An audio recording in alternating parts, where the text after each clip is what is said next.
E aí, galera, tudo bem? Então, eu sou o professor Carlos Usado, conforme combinado, a gente vai falar sobre esse livrinho, que eu tenho ele aqui na mão, o livrinho, só porque ele é pequenininho, mas ele é excelente, chamado Mini Contos do que as Minas Contam, da especialista em literatura brasileira, Thaís Moreira, que é um papo reto, diretaço, assim, sobre sentimentos, percepções, sensibilidades femininas em situações que são muito importantes para nós, por exemplo, os estereótipos femininos, o feminicídio, relacionamento, enfim, como as mulheres veem o mundo, como é que é a sensibilidade das mulheres, a gente vai se colocar no lugar delas nesses próximos momentos agora aqui, e sobretudo como elas dizem isso, como hoje as mulheres falam dos problemas delas, e como elas falam muito bem. Então eu selecionei alguns excertos, alguns mini contos, que vão servir como repertório para redações diferentes, vou ir marcando esses repertórios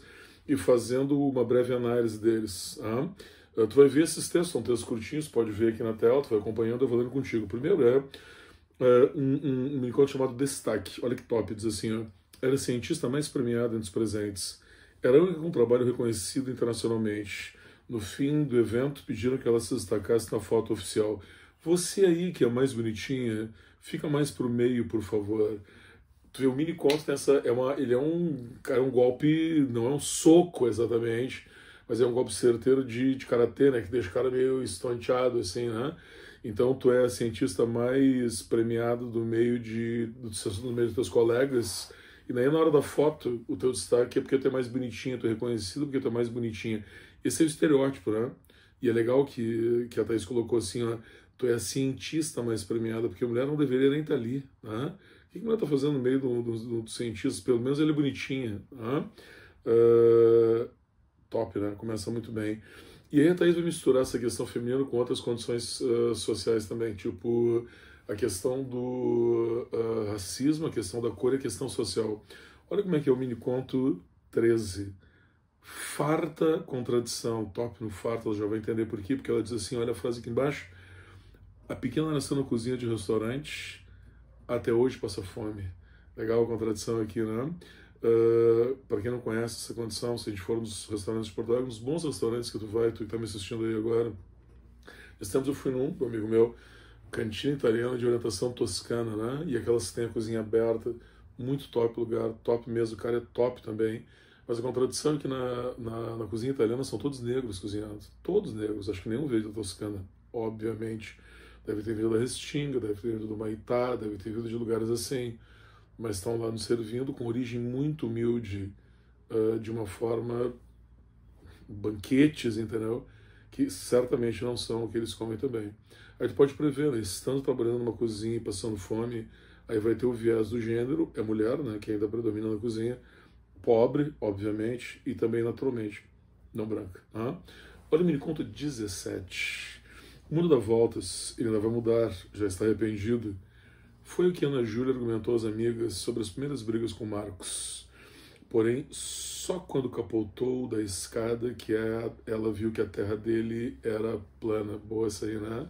Ah, muito, quer dizer, horrível, né? Um óbvio horrível, né? Mas eu curto muito a condição da linguagem, né?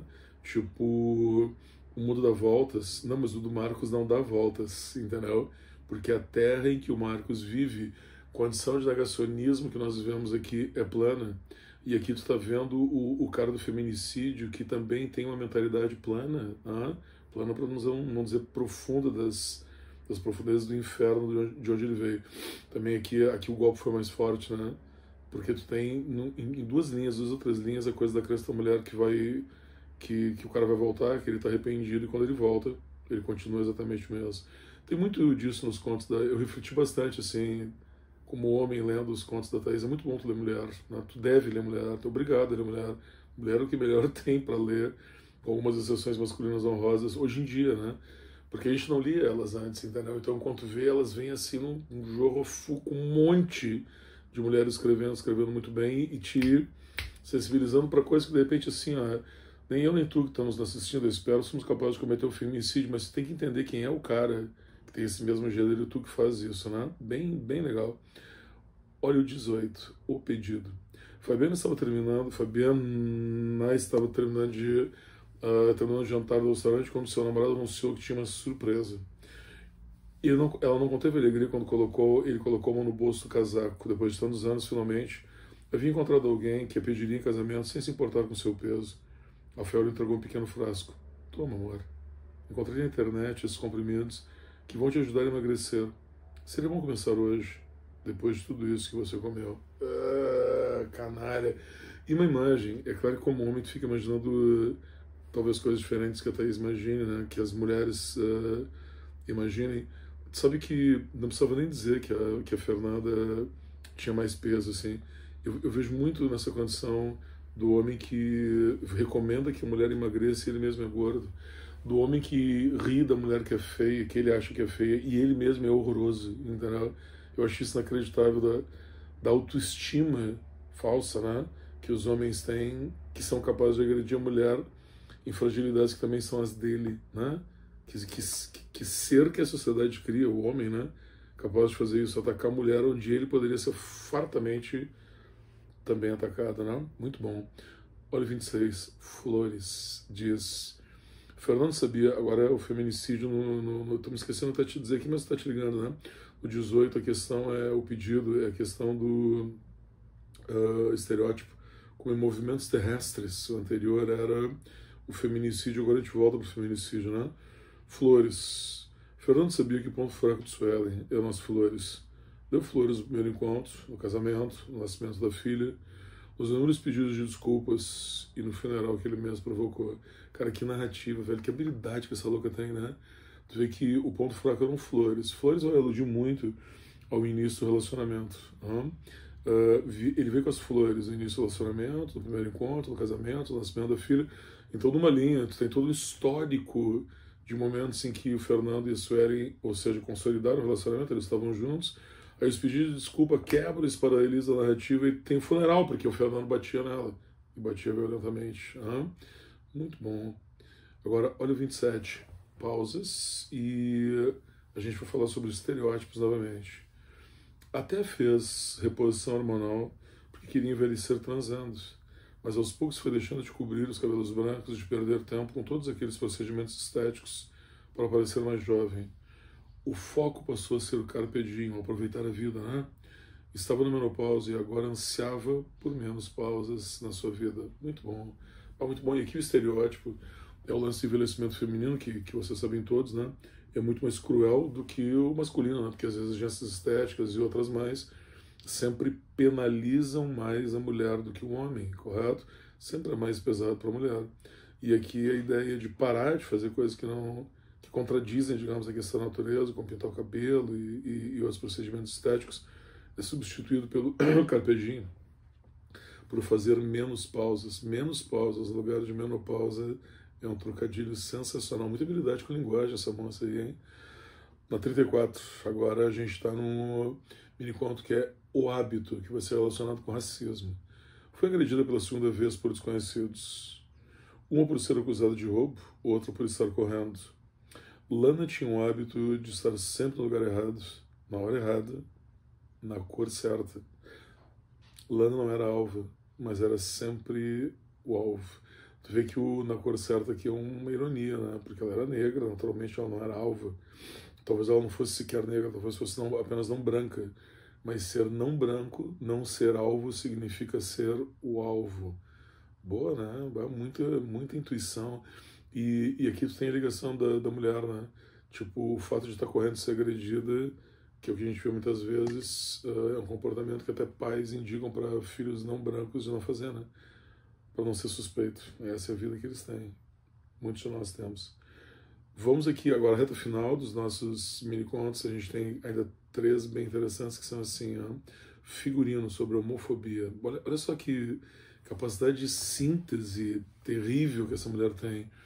Seria naquela noite. Que seria, nós não sabemos, até porque o cara também não vai saber. Estava finalmente vestida para matar. Foi morta antes que pudesse sair do armário. Sair do armário, aquela gíria tradicional para se identificar com outro gênero, né? Que não o seu, se assumir, digamos assim. Mas parece que não foi possível se assumir, né? Aqui a gente pode ler de várias formas, né? Foi morta antes que pudesse sair do armário, talvez tivesse sido agredida. ou talvez até tivesse sido impedida de realizar o sonho de Vestida para Matar e sair do gênero, pela linguagem parece ser assumir um gênero feminino, né, naturalmente, e talvez tenha sido impedido não pelo armário, mas pelo espelho, pela autoestima, por um grito do pai, tantos desejos, né, que vão morrer assim precocemente. 64 mini conto Despedida sobre feminicídio, muito bom esse aqui, adoro esse aqui, ó. As amigas alertaram: nunca mais volte a vê-la. Roberta garantiu que dessa vez seria a última. Ela aproximou-se do caixão, acariciou o rosto de Arnaldo e colocou um pequeno bilhete debaixo das flores. Agora sim consigo enxergar alguma mudança em você. Que eu descanse em paz, cara, sensacional. Tipo, ela conseguiu enxergar a mudança do cara que provavelmente o agredia, ou a perseguia, ou assediava, entendeu? E agora ela viu uma mudança, claro, ele morreu, né? E que eu descanse em paz. Você vê que é uma diferença do pronome, porque se ela dissesse que descanse em paz poderia ser ele, o Arnaldo, entendeu? Agora o que eu descanse é tu morreu, agora eu finalmente vou ter paz. Velho, te liga, tu não entende as mulheres, vai acabar que nem o Arnaldo daqui a pouco, tá? Tem que ler muito essas pessoas para tu entender como é que são as sensibilidades delas. Afinal de contas, elas são nossas metades, não sei leu qual é a proporção, mas elas são uma proporção muito significativa, talvez a metade para alguns, mais ou menos que para outros, mas elas são uma proporção nossa. Nós também somos uma proporção para elas, né? Atendente, a última que a gente vai ler agora, que tem a questão do estereótipo do racismo, e eu acho que muitos de nós estamos lendo esses mini-contos aqui, já passamos por uma situação similar. Né? Emily cansou de responder a mesma pergunta toda vez que estava numa loja. Naquela manhã, diante das prateleiras de uma livraria, resolveu aceitar finalmente a personagem imposta a ela. Moça, você trabalha aqui, né? Pode me ajudar? Aí a moça responde assim, provavelmente, como eu me sinto assim bastante, né? Pessoas que ainda nossa, tem cara de pobre, entendeu? Tipo, o cabelo rapado, ou quando eu tinha mais cabelo era crespo, cara pardo, entendeu? Não tem nada de significativo, não tem olho azul, não tem pele branca, né? Aí tu tá numa loja, o cara vem e te confunde com o atendente, com o garçom, né? E aí a Emily, confundida com o atendente da loja, responde assim, ó, claro que eu posso ajudar a senhora. O livro que a senhora precisa está na terceira prateleira esquerda, a dos livros antirracistas. Espetacular, tá? Cara, assim, ó, no final são vários golpes que quase 100 contos, 100 mini-contos que o livro tem, te desfere e no final te nocauteia. Assim, é impossível não gostar, não se apaixonar pelo texto da Thaís. Super recomendo, vai ficar postado aqui. Quando vocês quiserem usar qualquer uma dessas referências, pode colar a Thaís direto, acho que ela vai gostar. Aí, valeu.